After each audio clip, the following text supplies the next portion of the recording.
0, 1.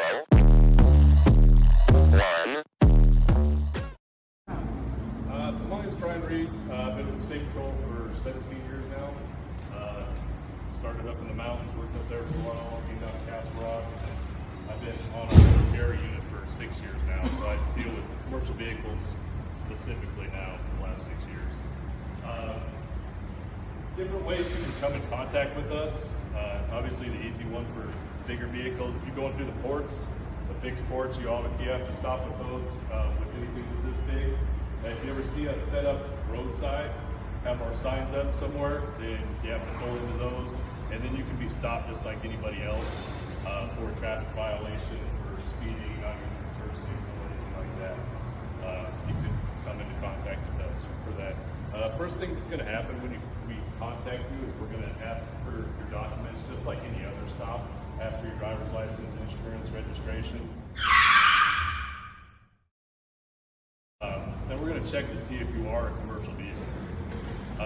Anybody can tell me what makes you a commercial vehicle? What makes you different than somebody driving their Honda Civic down the road?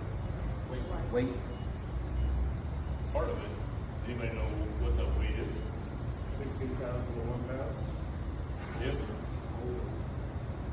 Or more. Okay. So what about me driving an RV that's 17,000 pounds? That's recreation. I'm not talking about should be. So first thing for a commercial vehicle is, like you said, it's got to be being used in commerce. So if you're using it recreationally, none of this stuff is going to matter. But first, it has to be being used in commerce. Second is the weight, like you're talking about. If the vehicle is staying in Colorado, then that weight is 16,001 gross vehicle weight rating. And that's a combination between the truck and the trailer. If the vehicle is leaving the state or coming in from another state, that weight drops down to 10,001 gross vehicle weight. It used to be 10,001 here. They raised it 6, 7, 8 years ago. I don't know, quite a while ago. But as long as they're staying in Colorado, that weight is 16,001 gross vehicle weight rating, or higher as a commercial vehicle. If you want to go ahead and we'll walk around on the other side, because that's where I contact you, obviously, to contact the driver, and then I'll kind of walk through what I'm looking for overall. 0, 1. Let's get started.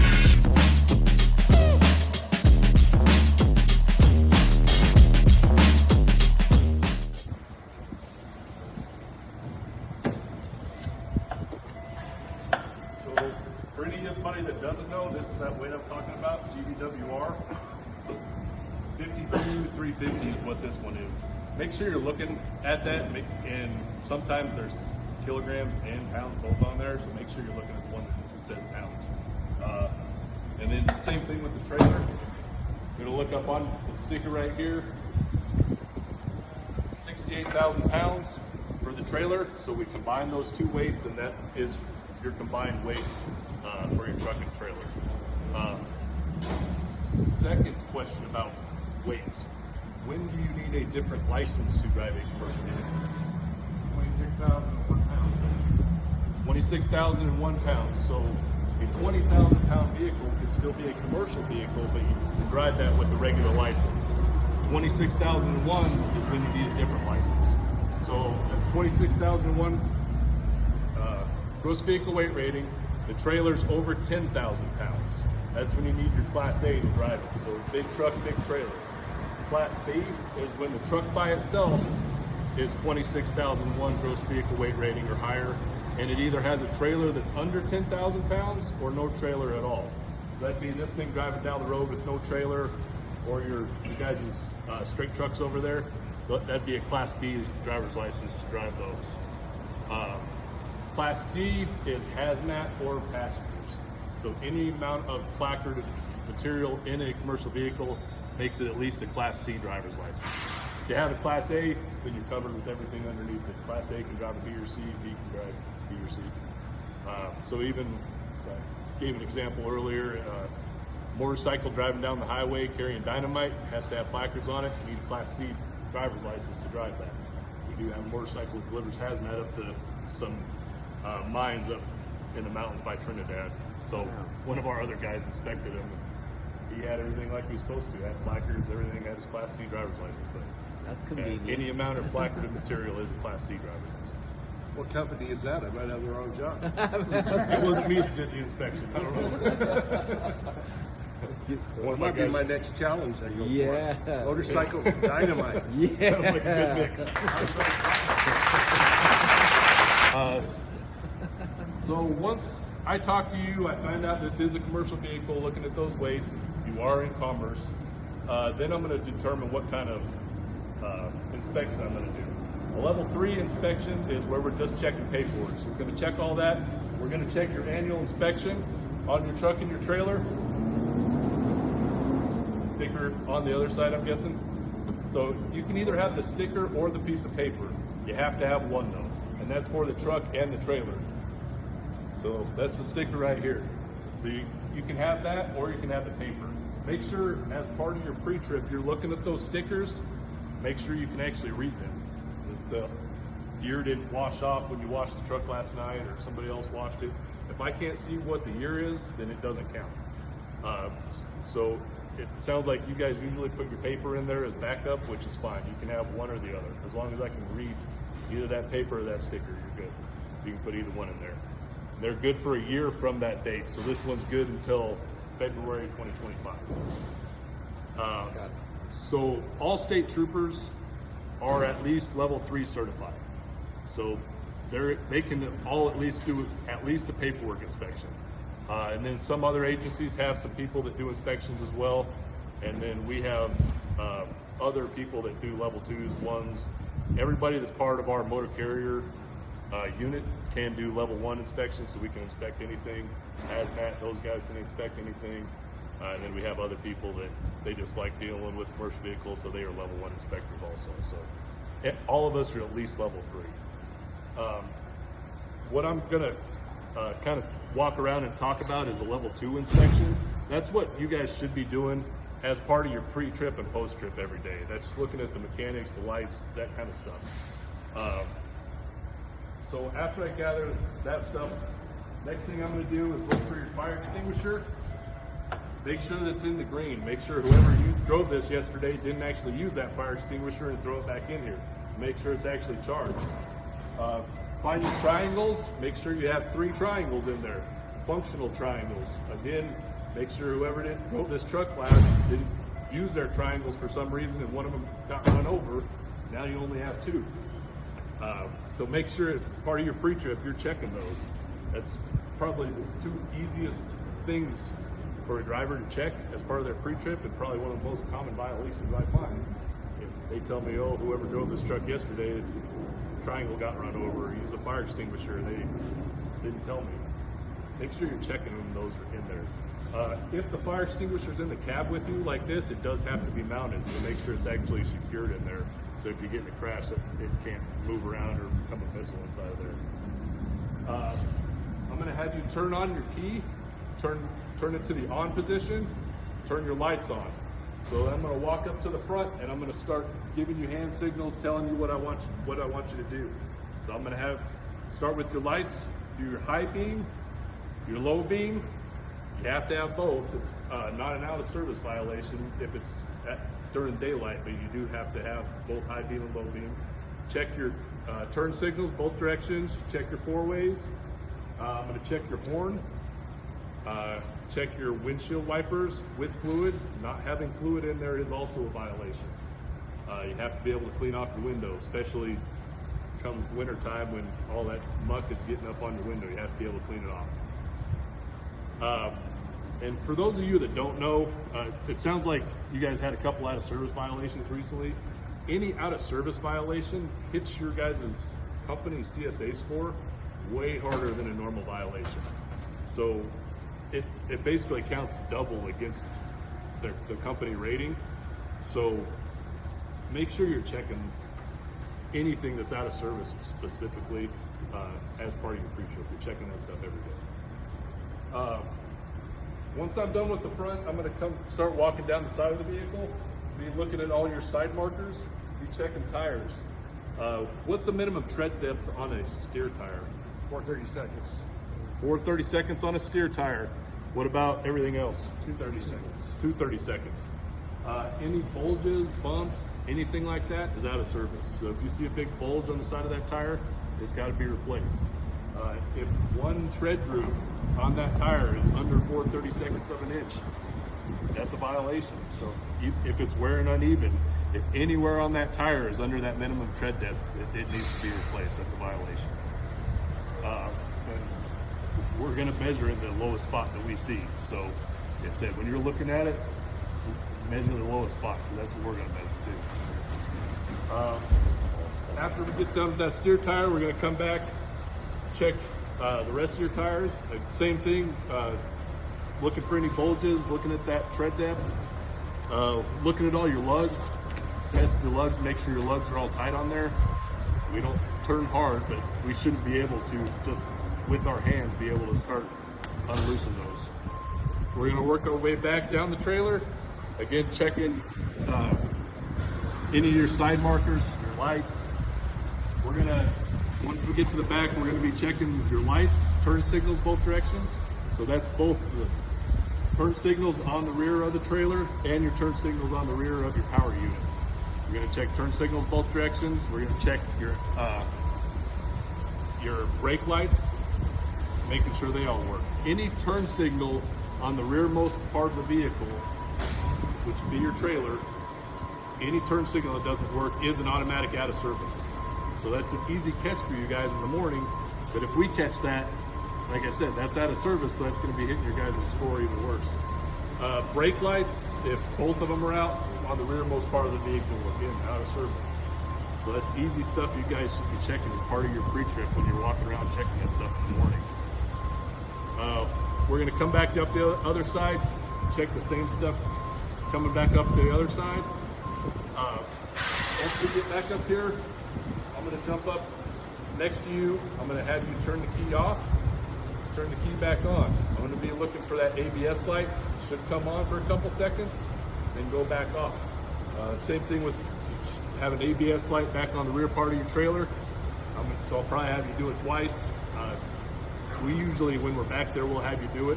We'll be telling you to turn the key off and on so we can be back there and see it. But again, light back there and the light in your cab should be the same. It should come on for a couple seconds and then go off. If it either stays on or it doesn't come on at all, and something's wrong with that ABS. So just go to a mechanic so they can get that fixed. I'm going to have you pump your air down. Well, if I'm doing a level 2, if I'm not crawling underneath it, I'm going to have you pump your air down until your low air warning comes on. So it should come on when it gets to around 60 PSI. That low air warning should come on in there.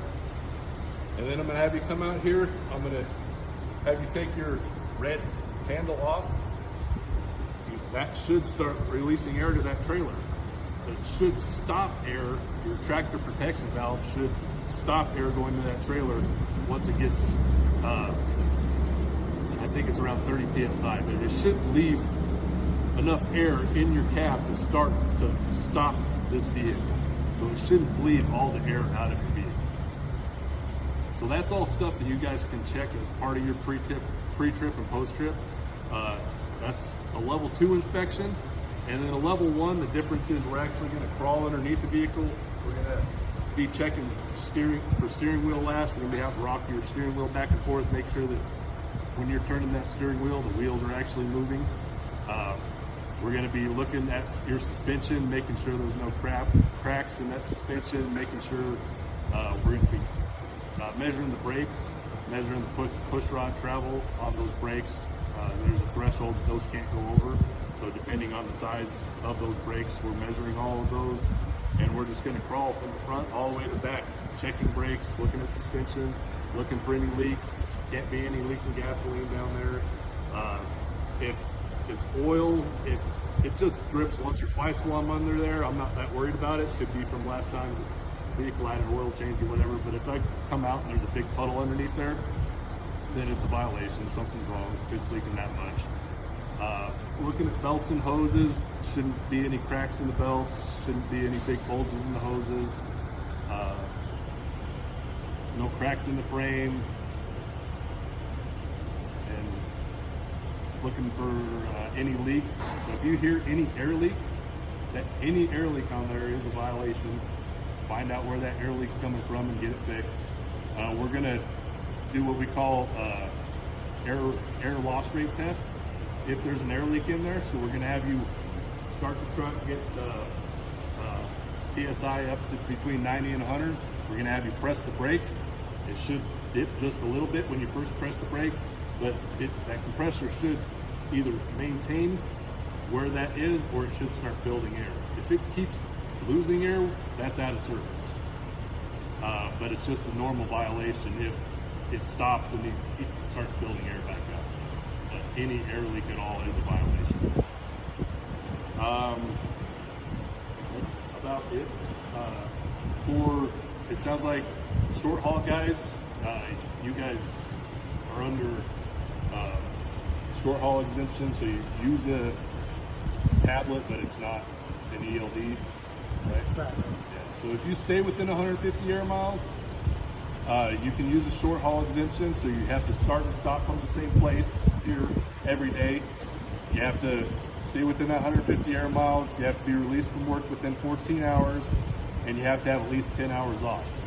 So if, say, you go up to Evergreen or go up to Silverthorne and there's a bad snowstorm or something and you get stuck up there for the night, you lose that exemption, so you have to do an old school paper log for that day, and then when you come home the next day, you got to do a paper log again. If you have to do a paper log more than 8 days in a rolling 30-day period, you have to have an ELD in the truck, which sounds like you guys, the guys that use them, go over that 150 air miles. You guys have an ELD already with motive. Most common violations I see, unassigned driving time is probably the most common violation that I see. So whenever you're logging in every day, if you see unidentified driving time, if it's not you, then you hit no. That gets sent back to the company, and then the company should be going in there assigning that time to whoever was actually driving. Whether it was a mechanic or a switcher, yard move, whatever, that time has to be assigned to somebody. It sounds like if you have somebody going in there and assigning that time to somebody already. But if you keep seeing that as you're logging in every day, make sure you're letting somebody know that nobody in the company is assigning that time to somebody. Because if I do an inspection, it shows me all that time, and I'm going to give you a violation for that unidentified driving time. So make sure you're letting them know so they can assign that time to somebody else if it's not you. Make sure you're putting your shipping documents in there. I find that blank a lot of times. That's an easy one. Just make sure you're putting your bill of lading, whatever, in there, keeping track of it. That's probably the most common ones I see. Any questions about any of this? Violation of that goes down on the catwalk too, correct? If it's rubbing, then yeah. What about rust on the frames of the trucks themselves? What's that? What about any like rust or like paint peeling off of the frames of the trucks? Does that cause any violations or anything that we should be concerned or aware of on anything like that? I mean, if it's rusting to the point that it's starting to get holes in it or cracking, if it's hurting the frame or anything like that, then yeah, but if it's just a little bit of rust on there, then What about cracks on the brake shoes? You know, sometimes I get some of those heat cracks on there. if there's a measurement on there, we have to measure it and see what it is, and if it's over a certain amount, then it is a violation. But honestly, a lot of times it's hard to even see them. But yeah, there is, if you go in the book, there is a measurement on if it's over this big, then it is a violation. I'd have to look it up and see what that measurement is. Because we see some of those where you just put on a brand new set of brakes and then you get small heat crack on there. So yeah, so those small heat cracks aren't a violation. It has to be over a certain size before it is a violation. I got a question. What about like the chains that hang outside like this when they rust? Is there a certain amount of rust that's okay? Or is there a certain amount of rust that'll be a violation? On the chain itself, as long as they're functional chains, yeah, then we're good. Yeah, you're good. Okay, cool. And then if you haven't seen it yet, the chain Y is changing. I'm guessing you probably have already heard about it. Since your boss knows about it already too. But it used to just be I had to carry chains on I-70 from September to May. Now there's going to be more highways. I think it's pretty much every highway west of I-25 from September to May. If you're on any of the highways, you're going to have to carry chains with you. That's starting this September. So if you don't know about it, ask the boss here. Some of our trucks also have automatic chains. Are there any violations associated with that? As long as they work. I mean, Okay. if we see a truck going by and they can't get them to work or something like that, then there could be a violation. As long as they're functional, that's all that matters. Now, changing the cap. Sometimes guys tend to throw the bags of the change itself inside the cap. Is that a violation? It doesn't matter where they are, you just have to have them. If you have auto socks, you still have that thing. It's an approved alternative traction device, so you can't have auto socks. It seemed like they work pretty good. I've used them before. I actually tested them. My first duty station was Frisco, and when auto socks first came out with them, they came to us and gave us some to test them. They work pretty good.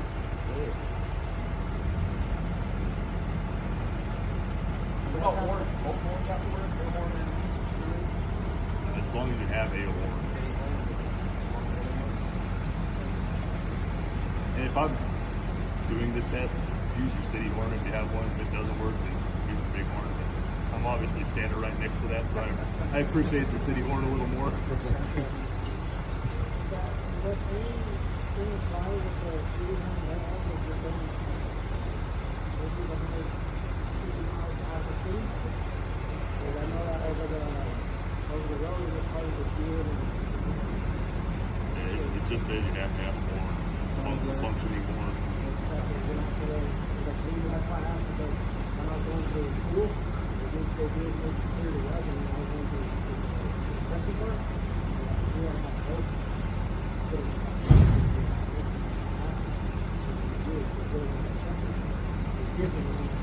I'll double check, but as far as I know, it's only one functioning horn. I'll double check before I leave just to make sure. Was there anything like for someone like going over 150 miles away from the company than there is for somebody that is a city driver? The regulations are all the same. You know how I can check if there's any different laws for truck drivers in a different state than just Colorado? You have to look at that particular state. Some states do change stuff a little bit. Like Colorado, we raised that gross vehicle weight rating to 16,000 a month. But for the most part, like stuff like horns and stuff like that, that's all going to be the same. They just might change when you are a commercial vehicle. But once you cross state lines, it's that 10,000 one anyway. Yeah, so they can't change it for trucking across the state lines. They can only change it like Colorado can change what's a commercial vehicle in the state of Colorado. Once you cross state lines, then it's under federal guidelines anyway.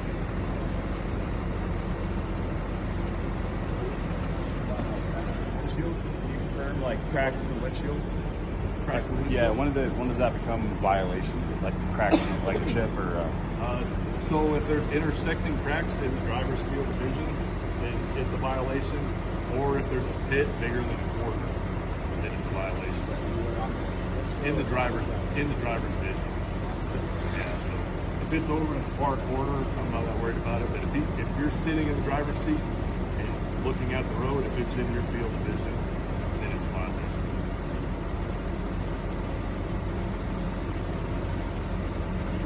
Anything else? If you ever do come up with any questions, let them know. They know how to get a hold of me, and I can look up. If I don't know, I know people that get a hold of to find out the right answer. I'm not going to sit here and say I know everything in that regulation book because it's huge, but I at least know where to look. Thank you, and that's all I have. Thank you.